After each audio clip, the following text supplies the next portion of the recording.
At the end of May 1941, some of the world's most powerful warships jeweled in the middle of the Atlantic. We were exploring with new technologies and with these incredible new cameras. I think we were so intent on watching the screens, I was very quickly. Nearly 5 kilometers beneath the Atlantic, an underwater drone descends into absolute darkness. Its mission? Document the wreck of the Bismarck, the most feared battleship of World War II. Knowing that they could have possibly gone back and rescued once the ship had gone under. To go in there would have been suicide and nothing less. But when the cameras illuminate the twisted steel resting on an extinct volcano, something doesn't add up. The damage patterns tell two conflicting stories. British forces claimed they destroyed her with overwhelming firepower. German survivors swore they sank their own ship to avoid capture. Bismarck is a quantum leap for the Germans, and no question. Bismarck is as capable as anything that the British have got. For 80 years, historians chose sides, but the wreck itself refuses to pick one. The metal is bent inward in some places, outward in others. Compartments show controlled flooding alongside catastrophic destruction. And here's what makes experts uneasy. If neither story fully explains what happened, then what actually killed Bismarck? The answer, hiding in that abyss, challenges everything we think we know about how warships die. And it gets stranger the deeper we look. You have to understand what the Bismarck represented. All revolving around the flagship of the German Kriegsmarine, Bismarck. Before you can grasp why her death haunts naval historians to this day. When she was commissioned in August 1940, she wasn't just a warship, she was a statement. Nazi Germany had been humiliated after World War I, stripped of its navy, forced to accept defeat. Bismarck was their answer. Over 250 meters long, displacing more than 50,000 tons at full load, armed with 8 15-inch guns that could hurl 1-ton shells across 20 miles of ocean. Her armor belt measured 320 millimeters thick in places, designed to shrug off anything the Royal Navy could throw at her. She could reach speeds exceeding 30 knots, making her faster than most battleships and more powerful than anything that could catch her. To the Nazi regime, she was the ultimate weapon. To Britain, she was a nightmare waiting to happen. In May 1941, the Bismarck set out on her first and only combat mission, Operation Renubung. The plan was simple but ambitious. Break into the Atlantic shipping lanes with the heavy cruiser Prince Eugen and wreak havoc on the convoys keeping Britain alive. If they succeeded, they could strangle the island nation into submission. The Royal Navy knew what was at stake. They had to stop her. On the morning of May 24th, northwest of Iceland, the Bismarck encountered 2 British warships in the Denmark Strait. HMS Hood, the pride of the Royal Navy. HMS Hood fought the German ship Bismarck in one of the greatest sea battles of the conflict. And HMS Prince of Wales, newly commissioned and still working out mechanical issues. The Hood was a legend, a battle cruiser that symbolized British naval supremacy for 2 decades. When she engaged the Bismarck at a range of about 25,000 yards, everyone expected a drawn-out duel between giants. What they got instead was a massacre. The battle lasted less than 10 minutes. Both ships opened fire, shells screaming across the grey water. Then, at exactly 6 in the morning, a salvo from the Bismarck found its mark. The shell penetrated the Hood's aft magazine, triggering an explosion so massive it literally broke the ship in 2. Within seconds, the Hood was gone. Of her 1,418 crew members, only 3 survived. Britain was stunned, the world was shocked, and the Royal Navy was enraged. Winston Churchill's order was immediate and absolute. Sink the Bismarck, No matter the cost, no matter how many ships it took, the German battleship had to be destroyed. The hunt was on. But here's where it gets interesting.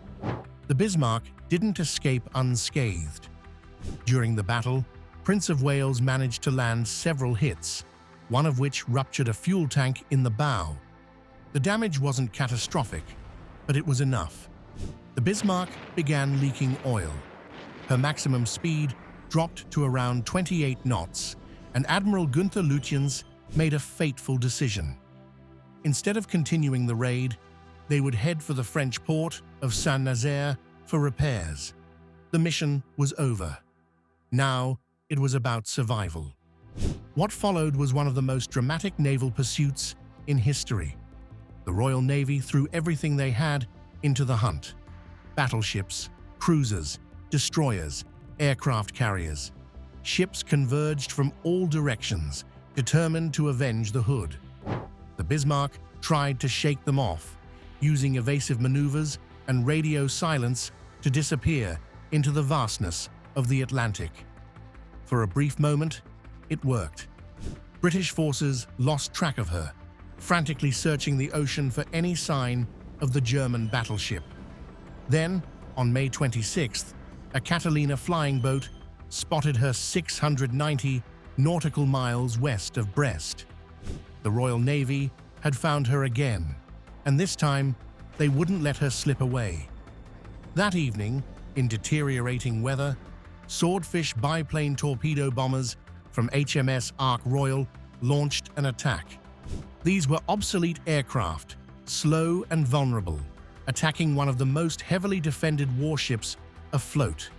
It seemed like suicide, but one torpedo struck home.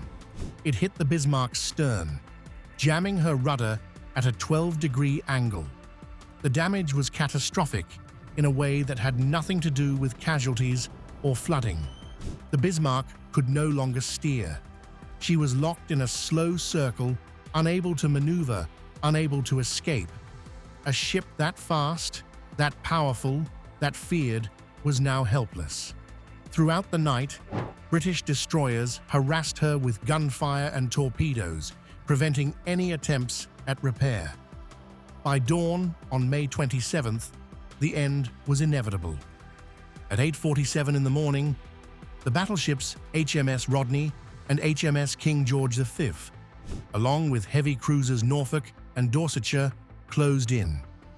They were roughly 300 nautical miles west of Brest, and they opened fire. For over an hour, they pummeled the Bismarck with everything they had. Estimates suggest more than 700 large-caliber shells were fired, along with numerous torpedoes. The superstructure was shredded. Gun turrets were silenced one by one. Fires erupted across the decks. The ship that had seemed invincible just 3 days earlier was now a burning wreck, unable to fight back, unable to flee. By late morning, the Bismarck was dead in the water, listing heavily, her crew desperately trying to abandon ship. Around 10:40, HMS Dorsetshire fired 2 final torpedoes. Moments later, the Bismarck rolled to port and slipped beneath the waves, disappearing into the Atlantic. Of more than 2,200 men aboard, only 114 survived, rescued by British ships and a German U-boat. The Royal Navy had their revenge. The Hood was avenged. Case closed, except it wasn't. Almost immediately, the survivors began telling a different version of events. They insisted that the Bismarck wasn't sunk by British firepower alone. According to their accounts, the crew had deliberately scuttled the ship to prevent her from being captured. Chief Engineering Officer Gerhard Unach later described giving orders to set demolition charges with 9-minute fuses in critical compartments. The intercom system had failed, so he sent a messenger to confirm the order, but the man never returned. Other survivors testified that watertight doors were opened and valves turned to accelerate flooding. The message was clear. They had controlled the ship's final moments. She went down on German terms, not British. For decades, this created a bitter debate. The Royal Navy maintained that their shells and torpedoes had done the job. The bombardment was overwhelming, the damage catastrophic. British historians pointed to the intensity of the final engagement, the hundreds of hits scored, the fires and flooding that consumed the ship. They argued that the Bismarck was already doomed, that scuttling charges or opened valves made no difference. The ship was beaten to death by superior firepower, plain and simple. German survivors and historians pushed back. They emphasized the testimony of men who had been there, who had followed orders to sink their own ship. They argued that the Royal Navy wanted to claim a clean victory, to say they had destroyed the pride of the Kriegsmarine through sheer force. But the truth, they insisted, was more complex. The Bismarck was crippled, yes, but she was sunk by her own crew to preserve honor and deny the enemy a prize. Both sides had compelling arguments. Both sides had evidence. And both sides were absolutely convinced they were right. The problem was, without examining the wreck itself, there was no way to know for certain. The century, the battleship was the capital ship of navies around the world. It was the most important way of projecting naval power. The Bismarck had taken the truth with her to the bottom of the Atlantic, nearly 5 kilometers down, far beyond the reach of divers or salvage equipment. The debate seemed destined to continue forever. Two narratives locked in permanent opposition. Then, in 1989, someone decided to find out. Robert Ballard was already famous. A map that shows you what it would look like if you could take the water away. And that'll help tell us what happened to the submarine. When he set out to find the Bismarck. 4 years earlier, in 1985, he had located the wreck of the Titanic, solving one of the greatest mysteries in maritime history. The discovery had made him a household name, the man who found the unfindable. But Ballard wasn't content to rest on that achievement. He wanted to tackle another legend lying in the deep, and the Bismarck was the perfect target. The challenge was immense. The British had recorded approximate coordinates of where the ship went down, about 650 kilometers west of Brest, but the ocean floor at that location was nearly 5,000 meters below the surface. At that depth, the pressure is crushing, the darkness absolute, the cold unforgiving. No human diver could reach it. Even submersibles were pushed to their limits. But Ballard had a secret weapon, a piece of technology that had revolutionized deep-sea exploration. It was called Argo.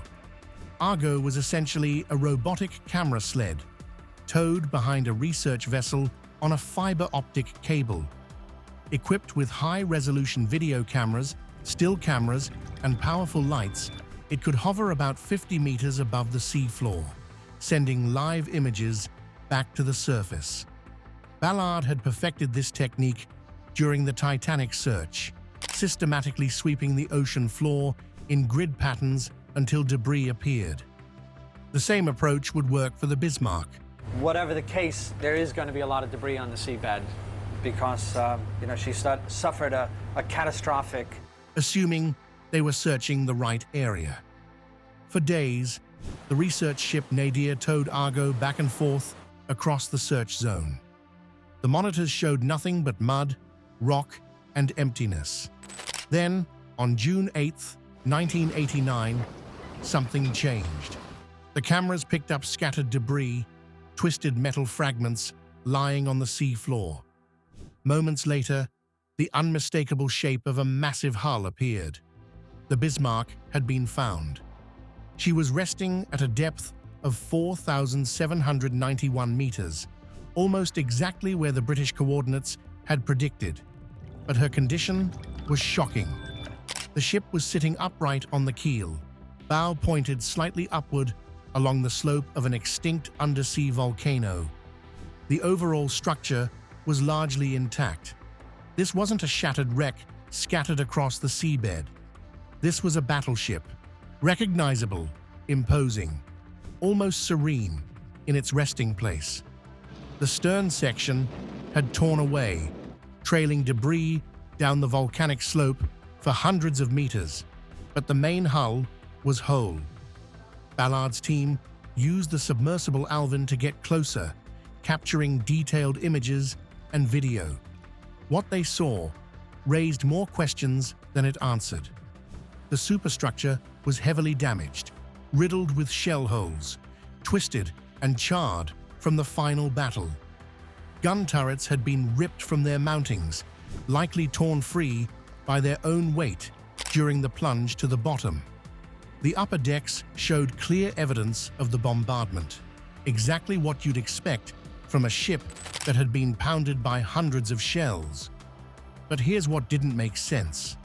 The main armor belt, the thick protective layer running along the sides of the ship, appeared almost completely intact. Ballard's team searched for the catastrophic breaches you'd expect if torpedoes and shells had torn through the hull below the waterline. They didn't find them.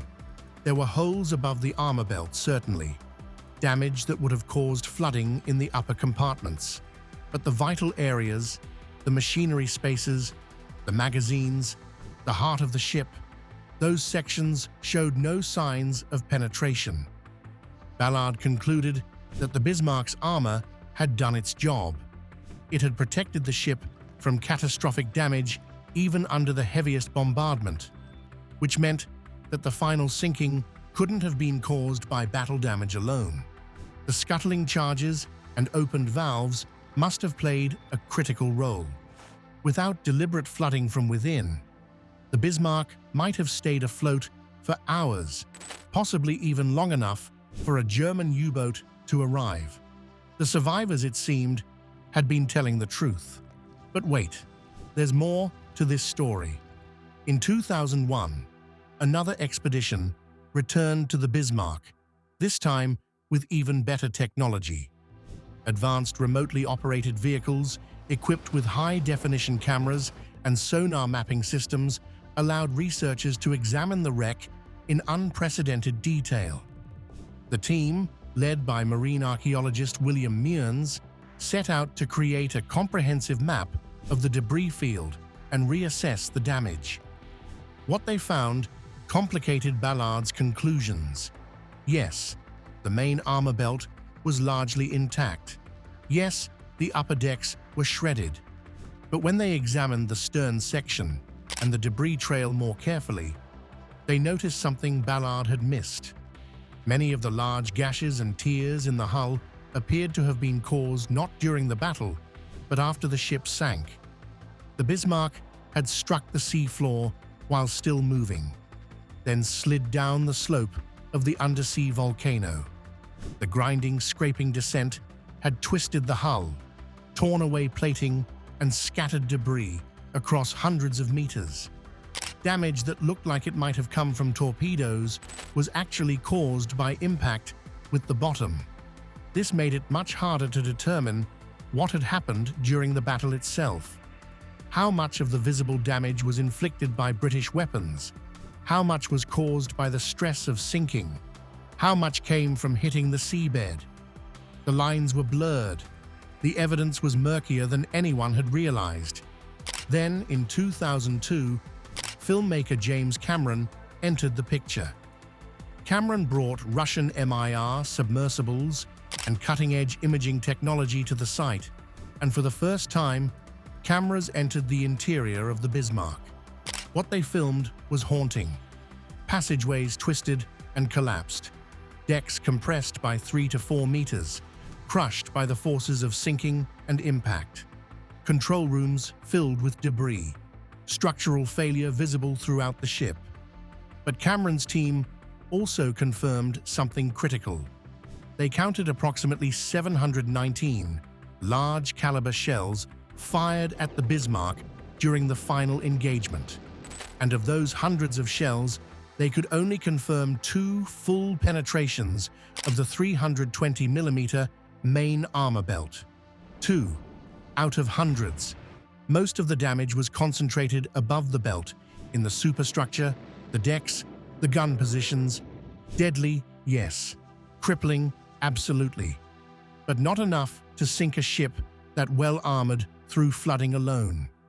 So if British firepower didn't penetrate the vital areas and scuttling charges were set, then the survivors' story must be true, right? The Germans sank their own ship. Case closed. Except the more experts studied the footage, the less certain they became, because the wreck showed evidence of both external destruction and internal sabotage working together. It wasn't one or the other. It was both. And that realization changed everything. Here's what the expeditions revealed when you put all the evidence together. The Bismarck died from compound causes, a brutal combination of enemy action and deliberate self-destruction. And understanding that combination is what makes this story so unsettling. Phase 1 was the British attack. The jammed rudder on May 26th sealed the ship's fate. Without steering, the Bismarck couldn't escape, couldn't maneuver to avoid fire, couldn't do anything but drift in circles while the Royal Navy closed in. When the bombardment began on the morning of May 27th, the damage was catastrophic to the superstructure. Shells destroyed command centers, knocked out gun turrets, started fires, killed crew members, severed communications. Torpedoes struck above the armor belt, causing flooding in non-vital compartments. The ship was being systematically dismantled from the top down. Bismarck should not be to defeat in an all-out engagement enemies of equal strength, but to tie them down in a delaying action. But here's the key. The armor belt held. The core of the ship, the machinery, the magazines, the structural integrity of the citadel, all of that remained protected. Damaged, certainly. Stressed beyond design limits, absolutely. But not breached, not flooded catastrophically, not destroyed. Phase 2 was the scuttling operation. At around 9:30 in the morning, with Captain Ernst Lindemann. Bismarck's commander is Captain zur See Ernst Lindemann. Soon after leaving Gotenhafen, Bismarck rendezvous. And Admiral Lutyens either dead or incapacitated, the surviving officers made a decision. Rather than let the British board and capture their ship, they would send her to the bottom themselves.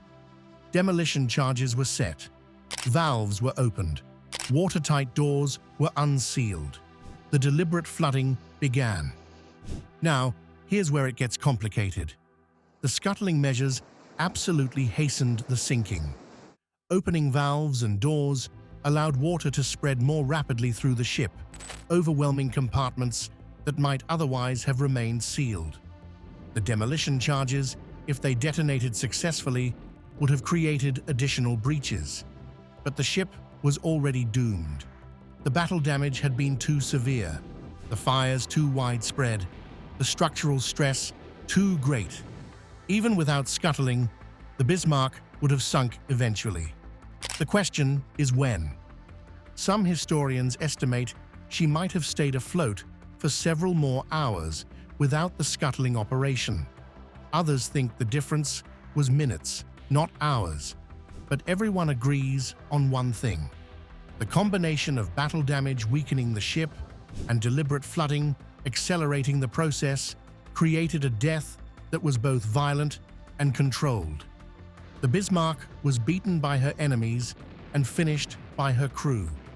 And that duality is what terrifies naval architects and military historians, because it reveals something uncomfortable about modern warfare and engineering. No matter how well you design a ship, no matter how thick the armor or how advanced the compartmentalization, there are failure modes you can't prevent. Progressive flooding, where water overwhelms one compartment and spreads to the next, can cascade faster than damage control teams can respond. Structural stresses during battle can weaken the hull in ways that don't show up until it's too late. And when external damage combines with internal sabotage, even the most powerful warship becomes helpless. The Bismarck was built to be invincible.